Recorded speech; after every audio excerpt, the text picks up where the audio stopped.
Bueno, bos días, empezamos, non? Bueno, como sempre, rematado o Consello da Xunta de Galicia, hoxe adiantado o mércores, por mor dos festivos, empezando polo de mañá, pasolle a dar conta dos asuntos máis importantes que hoxe acordamos. O primeiro, proposto pola Secretaría Xeral de Migración, dependente da Presidencia da Xunta de Galicia, ten que ver coa estrategia Retorno, saben vostedes que xa está na súa segunda edición, ten unha serie de novidades relacionadas sobre todo co eido laboral e coa formación que se dá nos lugares de orixen para despois volver aquí con contratos de traballo nos postos con máis dificultades para cubrir, todo o que ten que ver coas becas universitarias, pero tamén ten unha outra derivada que xa viña da primeira edición da estrategia Retorna, que ten que ver coas axudas de aqueles que deciden retornar para tanto como para dirixidas gastos de primeiro establecemento e tamén gastos aqueles que traigan unha idea para emprender unha nova iniciativa empresarial aquí en Galicia. Por lo tanto, dentro desa estrategia, saben, cando se presentou nesta segunda edición 450 millóns de euros, hai unha serie de axudas nas que se vai desagregando e hoxe aprobamos dúas delas. Recordo que o obxectivo é conseguir nesta segunda edición da estrategia Retorna a volta de 30.000 galegos e galegas de orixe. O obxectivo é máis realista porque se cumpriu xa na primeira edición e para desenvolvelos, xa digo, vamos aprobando as axudas, ou xa aprobamos dúas por valor de 2,7 millóns de euros. Unha, a primeira, axuda para fomentar a posta en marcha dun negocio ou empresa entre os que deciden retornar a Galicia, 1 millón de euros vai ter de orzamento. Cada axuda terá un importe mínimo de 6.000 euros, se pode chegar ata 10.000 se quen a pide é unha retornada muller e, ademais, decide emprender nalgún concello do rural, podría chegar ata 10.000 euros. E a outra, 1,7 millóns de euros, son, como decía antes, as axudas de primeiro establecemento, os primeiros gastos para asentarse en Galicia. Cuantía máxima de 6.000 euros, que vai depender de si se ven con fillos, número de fillos, si se queren instalar nun concello rural ou nun concello de cidade, se iría modulando, pero sería un máximo de 6.000 euros. Por tanto, se convocan xa para que se poidan acoller aqueles que xa estén pensando en retornar a Galicia dentro da segunda fase da estrategia Retorna. Cambiando de consellería, Vicepresidencia Segunda, hoxe aprobamos destinar 6 millóns de euros a axudas de cooperación para que as ONGs ou outras entidades que impulsan proxectos de cooperación exterior pois poidan acollarse a estes proxectos para facer iniciativas relacionadas coa educación, coa saúde da poboación nos países onde actúan, corrixir situacións de pobreza, mellorar o saneamento, potenciar a agricultura ou as actividades de pesca neses países. Hai dúas novidades. Primeiro, se limita a 2 proxectos como máximo os que pode solicitar cada ONG, os que pode solicitar, os que pode obter axuda, pode solicitar máis, pero sería axuda só para 2, e tamén, polo menos, un destes 2 terá que ser executado nun dos países que están considerados como prioritarios no cuarto Plan Director da Cooperación Galega. Estes países, recordo, son Nicaragua, Guatemala, Honduras, Salvador, Dominicana, Perú, Ecuador, Bolivia, Mozambique, Guinea-Bissau ou Cabo Verde. É dicir, un dos 2 proxectos, e que tiveran 2, terían que desenvolverse en algún destes países. E aprobamos, ademais destas axudas, digo, por valor de algo máis de 6 millóns de euros, convocar, como todos os anos, bolsas para que titulados universitarios ou de un ciclo de FP superior pois se poidan formar durante case un ano en asuntos relacionados con a Unión Europea na Fundación Galicia Europa. Cambiando de Consellería do Mar, hoxe aprobamos, demos o visto bo a unhas axudas 4 millóns de euros para compensar a uns 700 profesionais que, dende o mes de febreiro, non poden faenar en 3 zonas que ahora mesmo están en veda temporal, son 3 bancos marisqueiros da ría de Arousa. Son centos de mariscadoras, digo, 700 profesionais, teñen que ser armadores ou tripulantes de buques, calculamos ao redor de 400, algo máis de 400 barcos, 420, que traballen habitualmente en estes 3 bancos marisqueiros, que son os Lombos do Ulla, Boído e Cabío. Agora mesmo non se pode faenar, hai un período de veda que ademais foi consensuado coas cofradías. Para solicitalas, as embarcacións teñen que, por suposto, formar parte da pesca con carácter profesional, ter un porto base en Galicia e ter realizado actividades extractivas cando menos 120 días durante os anos 2021 e 2022. Digo, son 4 millóns de euros e a previsión é que se acollan a estas axudas ao redor de 700 profesionais que non van poder faenar durante este período que vai de febreiro ata o 30 de abril. Medio rural, a proposta de medio rural, demos visto e prace a posta en marcha dunha aplicación, unha app que se chama Conta Carne, e que unha app existe xa para o sector lácteo, tivo moito éxito entre os produtores e, polo tanto, aprobamos unha iniciativa similar para os que se adican á carne profesionalmente, produtores de carne, o que lle permite a estes gandeiros é calcular os seus custos de produción, todo o que ten que ver co proceso productivo e deste xeito poder asustar máis os precios os que venden os seus produtos, os que venden a carne. Ao final se trata de mellorar a rendibilidade e competitividade das explotacións gandeiras e moito máis nun momento en que toda a produción cárnica en Galicia está sendo, hai axudas directas, 14 millóns de euros concedidos non hai moito tempo, pero, sen dúbida, un dos sectores máis afectados pola suba dos custes de produción e, polo tanto, esta ferramenta o que intenta que os afinen o máximo posible, igual que se conseguiu coa app Conta Láctea. Cambiando de Consellería, Consellería de Emprego, autorizamos renovar un convenio coa Fundación Ronsel para poñer en marcha esta cuarta edición un programa que o que trata é axudar ao redor de 200 autónomos a mellorar a súa competitividade a través da figura dos mentores, a través da figura do mentoring. Ao final, se trata de axudar estes autónomos a que teñan unha serie de profesionais que teñen amplia experiencia en acompañar, en asesorar autónomos para adaptar o seu negocio ou para mellorar a súa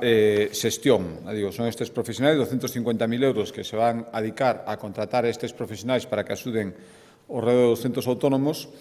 Novidade respecto a outras edicións, lóxicamente, despois, esta foi a iniciativa que naceu case en plena pandemia, polo tanto, eran moitos encontros virtuais, agora se fomenta e se exixe moito máis, cando quede autónomo, un contacto moito máis directo entre o mentor e o autónomo e, ao mesmo tempo, se siguen potenciando todas as actividades online de formación que os mentores lle poden dar aos autónomos. Seguindo na Consellería de Emprego, aprobamos unha nova convocatoria para que os concellos poidan organizar 70 obradoiros de emprego, 39 millóns de euros. A idea é beneficiar ao redor de 1.400 desempregados. A semana pasada aprobamos a iniciativa do obradoiro Juvenís para menores de 30 anos e agora sae para toda a poboación. Serían 12 meses tamén, onde terían ao redor de 1.400 desempregados. Se combinaría unha formación específica na materia da que se obradoiro durante 12 meses e tamén un contrato de traballo e despois aquí o que se engadiría é que estes traballadores, aparte de ter un certificado de profesionalidade, cando superen o obradoiro, tamén terían a posibilidade de traballar durante 3 meses nunha empresa que este vencellada a formación que recibirán no obradoiro. Para iso, ademais, aumentamos os incentivos á contratación, de xeito que nos fagamos parte dunha gran o 100% do salario durante estes 3 meses nos que estes traballadores empregados serían, despois de acabar o obradoiro, contratados por estas empresas vencelladas ao sector respecto do cal recibiron a formación. Seguindo na área económica, hoxe aprobamos e tamén dentro da estrategia da Xunta de Galicia para seguir incentivando a internacionalización das empresas galegas que permitiron que no ano 2022 se batira un novo récord de exportación, 30.000 millóns, 8.500 empresas galegas xa comercializan os seus produtos no estranxeiro, por tanto, queremos seguir con esta estrategia e continuar co programa de axudas para apoiar as PEMES, as pequenas e medianas empresas, que precisan contratar un sector especializado en comercio internacional co fin de impulsar as súas vendas no exterior. Por tanto, se aprobamos unha convocatoria de axudas para impulsar que as PEMES contraten, o cálculo son 1,3 millóns de euros, pois ata 50 expertos en comercio exterior para permitirles que avancen a súa internacionalización. É dicir, cada unha destas PEMES o contrataría, traballaría en exclusiva para eles, asesorándolles durante 18 meses en comercio internacional. O cálculo é que ao redor do 90% do custo de contratación destes expertos en comercio internacional serían asumidos con cargo a estas axudas por un período de ano e medio. Outro acordo importante, tamén en materia de economía, é a proposta da vicepresidencia primeira tamén, destinar 2,1 millóns de euros a apoiar a 29 municipios na mellora de 32 polígonos industriais que están ubicados nestes términos municipais. Hoxe, o Consello da Xunta de Galicia aprobou a resolución da convocatoria destas axudas, son as axudas que estaban convocadas con anterioridade, e que supoñen que cada concello pode contar ata un máximo de 120.000 euros ou 140 se a solicitude foi presentada por 2 concellos, a veces hai polígonos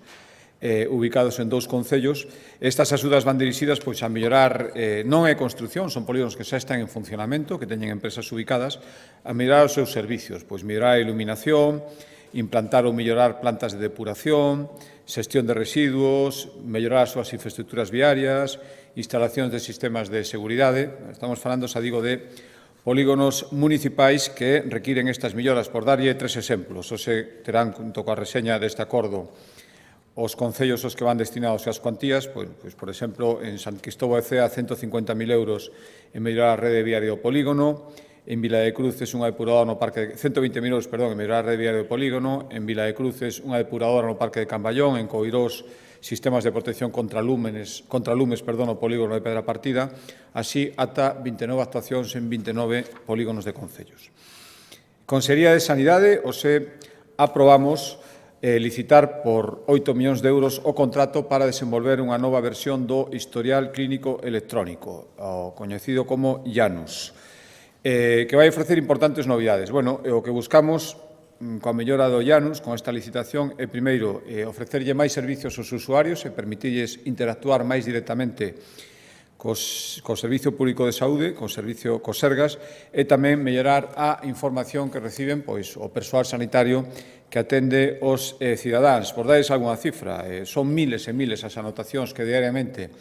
se fan no IANUS e, ao final, ten 60 millóns de accesos cada ano. Estamos falando de que 24.000 usuarios, 24.000 profesionais da sanidade pública que acceden, apuntan datos e se informan e interactúan a través da historia clínica electrónica. Novidades, por exemplo, se vai permitir que a través da tarxeta sanitaria que temos cada un se poida crear unha carpeta persoal de saúde e ali aportar información, por exemplo, moita información de saúde que temos agora en todos os reloxos intelixentes, datos de exercicios, datos de movimentos, todo eso se pode crear unha carpeta persoal, poñelo ali e, polo tanto, os profesionais de saúde que nos atenden que teñan toda esa información accesible que, sin ninguna dúbida, pode resultar moi útil. Tamén esta nova versión vai permitir unha conexión directa de diferentes dispositivos de saúde, persoais, todo o que ten que ver como diálise, bombas de insulina, medición continua da glucemia, todo isto conectarse directamente co IANUS e que, por lo tanto, o IANUS pode estar recollendo en tempo real todos os datos de historial do paciente que utilice ou leve incorporados eses aparellos e tamén vai permitir seguir incidendo nun seguimento especial dos pacientes crónicos complexos, os polimedicados, sobre todo. Isto vai permitir que todos os diversos profesionais sanitarios que os atendan poidan acceder directamente a esta información e, sobre todo, seguir estendendo o acceso ao IANUS nos centros sociosanitarios, o persoal médico que traballa nos centros sociosanitarios que poida ter tamén acceso ao IANUS. Isto xa empezou, a día de hoxe hai ao redor de 200 residencias de maiores que contan con acceso ao historial clínico dos usuarios e queremos completarlo ata chegar prácticamente ás 300, é dicir, que a totalidade dos pacientes que están nos centros sociosanitarios, o persoal médico que os atenda, poida acceder tamén ao IANUS e, por lo tanto, ter todos estes datos dos pacientes que están cuidando ali. Últimos 2 acordos importantes, un que ten que ver, promovido pola Consellería responsable de Vivenda e que ten que ver, ademais, cun anuncio feito no seu momento no Parlamento, na comparecencia que fixera de liñas maestras, recordarán vostedes, no mes de outubro, respecto ao orzamento que empezaba a súa tramitación e que despois, de acordo a ese anuncio, tuvo o seu refrexo na Lei de Orzamentos do ano 2023. Estou falando do compromiso de que a Xunta, por primeira vez, conceda avais públicos para impulsar a compra de vivenda por parte de xente moza, de menores de 36 anos. A semana pasada recordarán que o Consello da Xunta de Galicia aprobou a planificación para aumentar un 50% a vivenda de carácter social para poñela a disposición en alugueiros sociais e agora o que facemos é axudar a xente moza que poida adquirir unha vivenda. Destinamos 5 millóns de euros a que? Pois a avalar ata o 20% da compravenda de unha vivenda, cando os que están comprando son mozos ata 36 anos, e cun aval máximo de 48.000 euros. Ora, direi, depende do nivel de renda e depende da cidade onde se faga ou do concello onde se faga esta compra. Bueno, o que consistiría é que o aval que concede a Xunta de Galicia para pagar unha hipoteca, cando a persoa, cando o mozo abone o banco a mesma cuantía de hipoteca que tiña de aval, o aval quedaría cancelado. Por tanto, é dicir, por exemplo, se un mozo ten un aval da Xunta por 20.000 euros, en canto paga os primeiros 20.000 euros de hipoteca, o aval quedaría cancelado. Pero moitas veces somos conscientes, creo que consciente todo o mundo, de que esa diferencia entre o que se pode aportar e ese 20% que moitas veces falta é a diferencia en que che poidan conceder unha hipoteca ou non. Estas avais, ademais, vai ser compatibles con outras axudas que ten a Xunta de Galicia tamén para incentivar a compra e venda de xente moza. Por exemplo, a reducción do imposto de transmisións patrimoniais do 10 ao 3% dos que se poden beneficiar os menores de 36 anos sería compatible, é dicir, se podría disfrutar ao mesmo tempo que se accedería a un destes avais. Requisitos fundamentais. Bueno, o primeiro, ser menor de 36 anos e non ser propietario nin usufructuario de ningunha outra vivenda en España. Despois, falaba do nivel de ingresos, entre 2 veces o IPREN, 16.800 euros anuais, daría dereito á máxima cuantía, e o límite sería 5,5 veces o IPREN, 46.200 euros. E se a hipoteca se solicita por 2 persoas, subiríamos o umbral ata 6,5 veces o IPREN, é dicir, uns ingresos conxuntos de 54.600 euros. Isto respecto das persoas mozas que poden solicitar. Respecto das vivendas, teñen que ser vivendas que estén, lóxicamente, en territorio galego, ten que ser residencia habitual das persoas que accedan ao aval, polo menos mentres dure a vixencia deste aval, o que lles decía antes do pago desa parte de hipoteca, e tamén para a compravenda de vivendas, lóxicamente, que non superen un precio máximo que varía según o concello no que se queira comprar. Estou falando, o precio máximo da vivenda tería que ser de 240.000 euros no caso de Coruña, Vigo, Santiago, Pontevedra e Ourense, municipios, estou falando, 180.000 se se quere comprar en Lugo, en Ferrol, e 130.000 no resto de municipios de Galicia. Estos serían os requisitos fundamentais, habería outros, pero serían os máis importantes. Xa digo, para unha medida, un compromiso anunciado, reflexado no orzamento, e que agora poñemos en vigor. Se poderán solicitar antes de que remate este mes, abrirá o prazo para solicitalos, e ata o 30 de novembro. É a primeira vez que imos poñer en marcha, polo tanto, comenzamos cun crédito inicial de 5 millóns de euros ampliable en función das solicitudes e da aceptación que poida ter esta nova liña, que, sin unha dúbida, vai ter unha demanda importante, ou eso agardamos, dadas as dificultades agora mesmo para tamén en alugueiro social, aí o acordo da semana pasada, e tamén na compravenda de vivenda. Último acordo, a proposta da Consellería de Política Social, hoxe aprobamos para a súa remisión ao consultivo, haberá despois que, en función das modificacións que houbera que facer a aprobación definitiva, pero hoxe aprobamos inicialmente para remitir ao consultivo o proxecto do novo decreto de dependencia.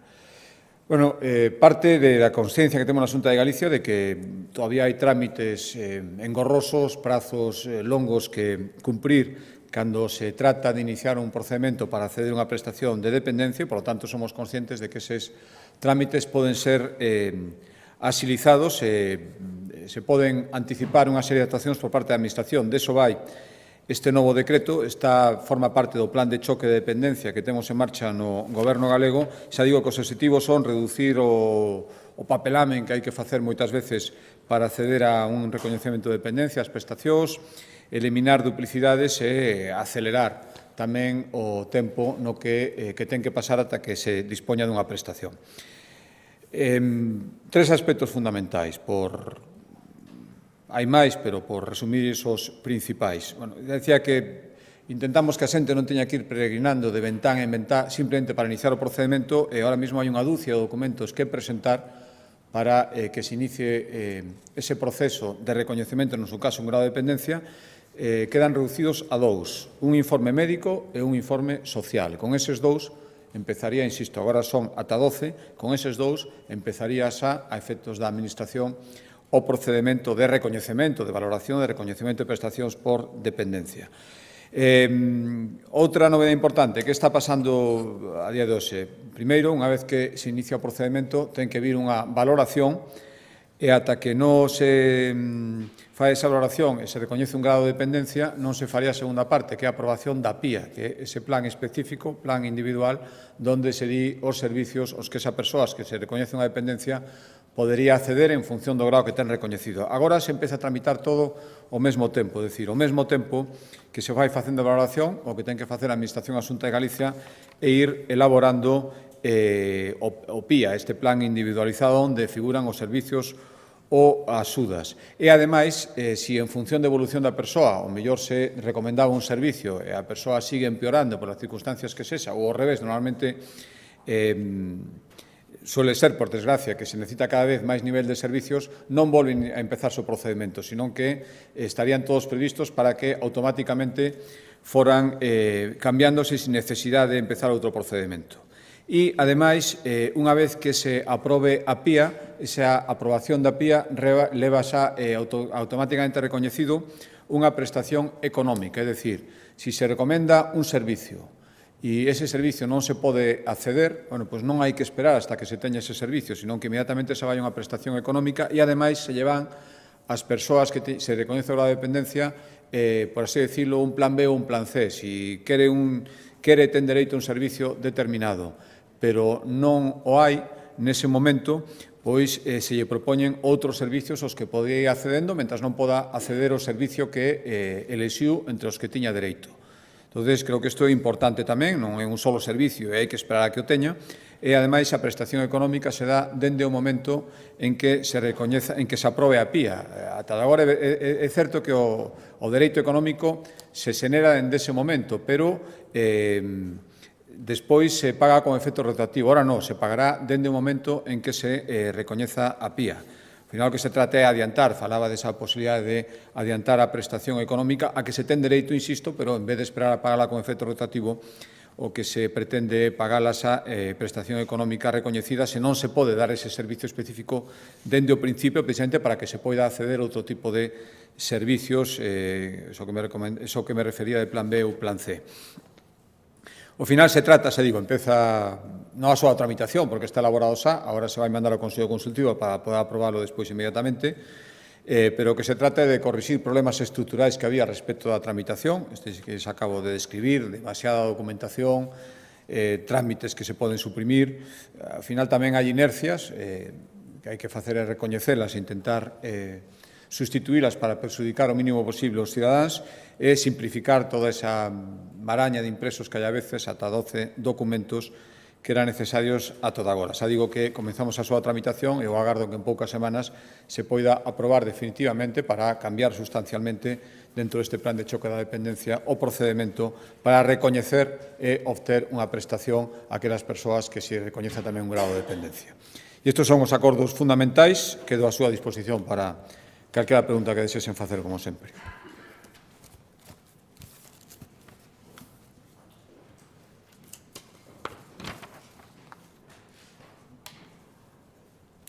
Presidente, bons días. Eu tiña varias cuestións. A primeira dela era referida a esa querela ou denuncia do Partido Popular de Santiago contra todo o goberno local,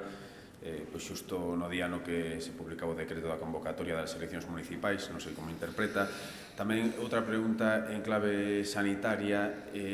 no referente ás listas de espera que, segundo os datos onte do Ministerio, pois medra o número de persoas e aínda se está lonxe desa espera de 50 días que se fixa a Xunta como obxectivo. E unha terceira cuestión é referida a se vostede agarda que coa chegada do señor Gómez Besteiro pois haxa un maior clima de diálogo entre Xunta e Goberno Central. Gracias.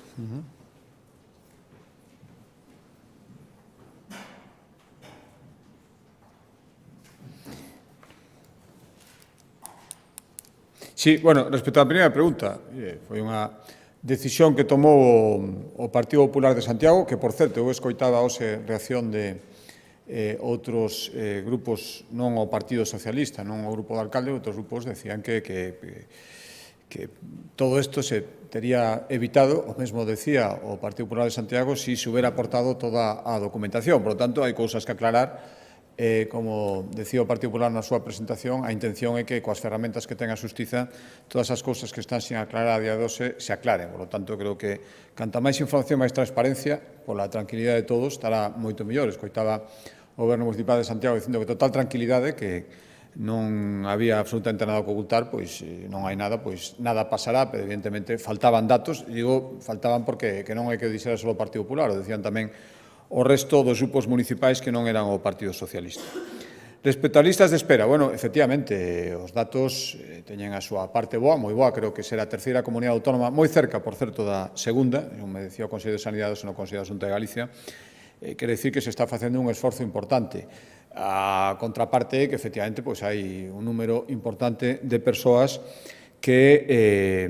esperan por unha operación, esperan por unha consulta, pero comparado coa situación de outras comunidades autónomas, xa sei que isto é un consolo relativo, creo que é importante ser a terceira comunidade coas millores cifras. Os datos eran de decembro do 22, recordarán vostedes que aprobamos unha serie de medidas nun Consello da Xunta de Galicia para poñer en marcha a partir deste ano e, sen ninguna dúbida, iso vai supoñer unha millora nestes tempos que, xa digo, terceira posición relativa,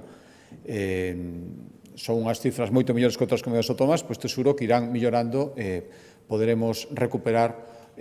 os excelentes niveis que tiñamos pois hai 2-3 anos antes de que suceda toda a pandemia. Pero creo que imos no bo camiño, insisto, son datos de decembro do 22, veremos o resultado, o impacto positivo, isto seguro terán as cifras, as medidas que aprobamos nun Consello da Xunta hai uns meses para empezar a aplicar en xaneiro do 23. Respecto á terceira pregunta, sí, bueno, creo que o dixen antes de que tomara posesión, asistín a súa toma de posesión, dentro da normalidade institucional do delegado do Goberno, me tocou presidila como representante ordinario do Estado e creo que todas as intervencións alí foron na mesma liña. Creo que a ninguén, de logo os cidadáns, que ao final son os que nos poñen nos cargos, non lle interesa un clima de enfrentamento constante. Eu creo que o delegado do Goberno, o novo delegado do Goberno, tivo a súa intervención un plantexamento de ofrecemento de colaboración e eu intentei contestarlle na mesma liña. Espero que sigamos así. Hai moitísimas temas que tratar, moitísimas cousas que saben vostedes de sobra, porque as escoitaron moitas veces a mí, os membros do Goberno da Xunta de Galicia, reivindicacións que temos frente ao Estado, cousas que creemos que hai que axilizar ou que facer, cousas nas que necesitamos colaboración, outras cousas nas que se está colaborando, e eu agardo do delegado do Goberno que estemos nesa liña. Creo que sería unha magnífica nova para todo o mundo e, bueno, a verdade é que acaba de tomar posesión e, polo tanto, é pronto para xulgar, pero espero que todos os opinións que eu poda verter sexan positivas. Sería moi bo, dende logo, para Galicia. Boas tardes. Quería preguntar sobre dous temas diferentes. Un deles é se vai haber un adianto electoral en Galicia para facer coincidir as eleccións coa cita das xerais. E, por outra parte, quería preguntar como se concilia o discurso que mantén no Estado Alberto Núñez Feijóo sobre as cifras do paro, que fala de que hai demasiada positividade desde o Goberno, con que desde a Xunta se celebren como positivas. E tamén como, sendo positivas, por exemplo, en marzo, se explica que en realidade sexan peores que a media estatal. Gracias.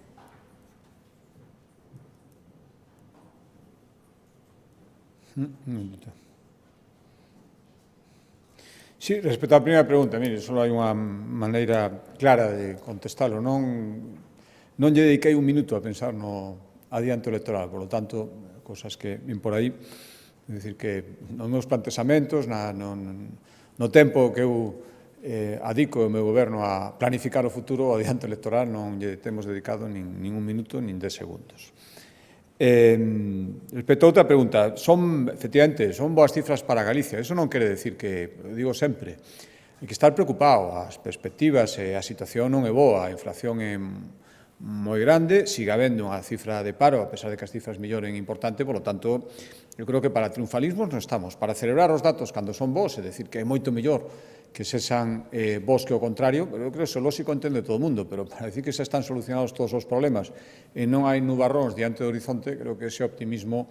que eu escoito do Goberno, un pouco me recorda cando din que os fondos Next Generation se están repartindo a unha velocidade do rayo e que están xerando moito impacto positivo, pois non é certo. É moito mellor analizar como se podría mellorar, sería moito máis útil. Tanto aquí pasa un pouco mesmo, seguimos sin coñecer os datos sobre os fixos discontinuos, sería moi importante para ter unha foto exacta do que está pasando e saber onde hai que incidir, onde hai que mellorar. E despois tamén,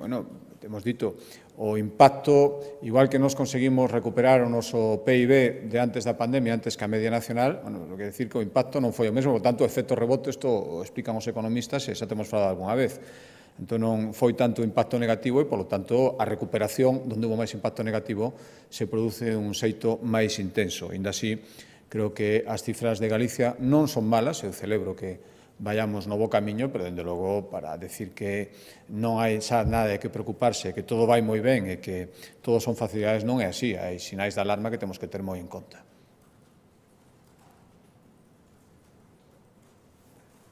Moi ben. Moitas gracias.